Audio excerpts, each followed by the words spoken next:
नमस्कार दोस्तों, कैसे हो आप सब? आज मैं आपके लिए एक मनोरंजन कहानी लेके आई हूँ, तो चलिए शुरू करते हैं। Let's go. गंगा नदी के तट पर एक धर्मशाला थी। वहाँ एक गुरुजी रहा करते थे।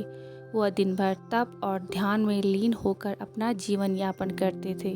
एक दिन जब गुरुजी नदी में नहा रहे थे, उसी समय एक बाज अपने पंजे में एक चूहिया को लेकर उड़ा जा रहा था। जब बाज गुरुजी के ऊपर से निकला तो चूहिया अचानक बाज के पंजे से फिसलकर गुरुजी की अंजलि में आकर गिर गई।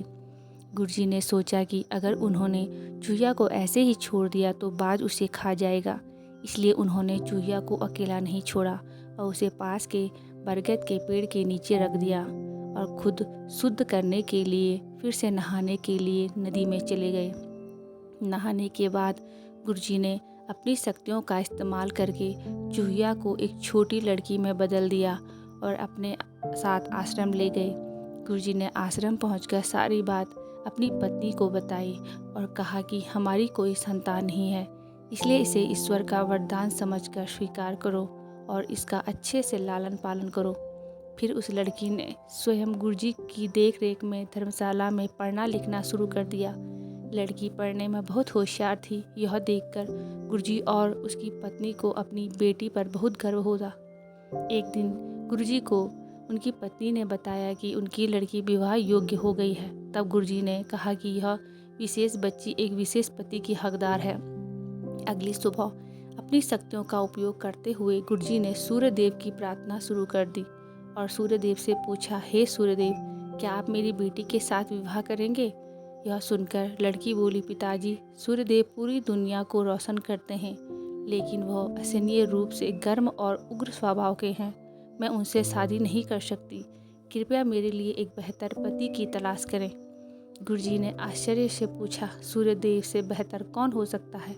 इस पर सूर्यदेव ने सलाह दी, आप बादल के राजा से बात कर सकते हैं। वह मुझसे बेहतर है क्योंकि वह मुझे और मेरे प्रकाश को ढक सकते हैं। इसके बाद गुरुजी ने अपनी शक्तियों का उपयोग करते हुए बादलों के राजा को बुलाया और कहा, कृपया मेरी बेटी को स्वीकार करें। मैं चाहता हूँ कि आप बेटी की स्वीकृति हो तो आप उससे शादी करें। इस पर बेटी ने कहा, पिताजी, बादलों का काला गीला और बहुत ठंडा होता है। मैं उससे शादी नहीं करना चाहती। कृपया मेरे लिए एक बेहतर पति की तलाश करें। गुरुजी ने फिर से आश्चर्य से पूछा, भला बादलों के राजा से भी बेहतर कौन हो सकता है? बादलों के राजा ने सलाह दी, गुरुजी, आप हवाओं के भगवान वायुदेव से बात करें।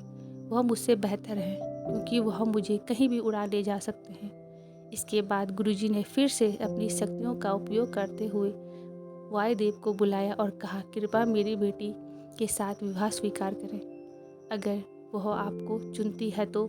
लेकिन बेटी ने वायुदेव से भी विवाह करने से इनकार कर दिया और कहा, पिताजी, वायुदेव बहुत तेज हैं, वो अपनी दिशा बदलते रहते हैं। मैं उनसे शादी नहीं कर सकती। कृपया मेरे लिए एक बेहतर पति की तलाश करें।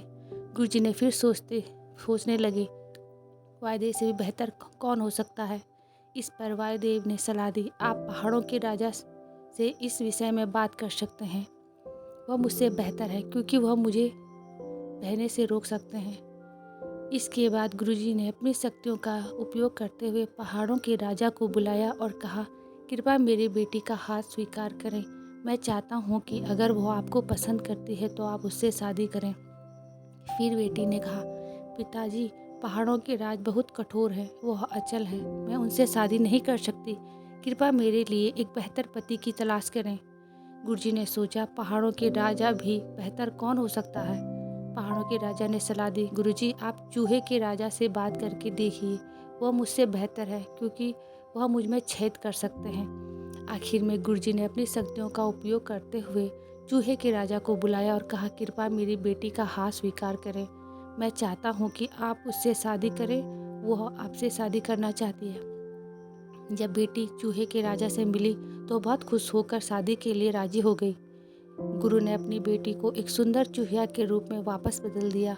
इस प्रकार गुरु जी की बेटी चूहिया का स्वयंवर हुआ। तो दोस्तों, हमें इस कहानी से ये सीख मिलती है कि जो जन्म से जैसा होता है उसका स्वभाव कभी नहीं बदल सकता है।